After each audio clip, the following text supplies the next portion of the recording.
Vetëm pak ditë në ndaj nga finalja e shtëpisë më të famshme në Shqipëri, ku do të shpallet fituesi i çmimit të madh. Garuesit janë Egli Tako, Gjesti, Rozana Radi dhe Lajert Vasili, se kush do të triumfojë na mbetet të presin datën 19 prill. Por para finales u organizua një dasëm e shumë pritur për Gjestin dhe Eglin. Nga dasma nuk munguan dhe momentet romantike mes çiftit, dhe për këtë kanë reaguar shumë ndjekës në rrjetet e tyre sociale.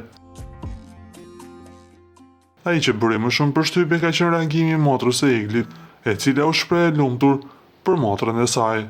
"Unë jam e lumtur kur ti je lumtur", ishin fjalët e saj të publikuara për kraj një fotoje në rrjetin e saj social Instagram. Me sa duket, edhe familja e Eglit është dakord për këtë lidhje të tyre. Na duhet të rikujtojmë se para disa kohësh, motra e Eglit e këshilloi atë që të donte më shumë veten, por me sa duket dashuria që Egli ka për Gjesin është shumë e madhe.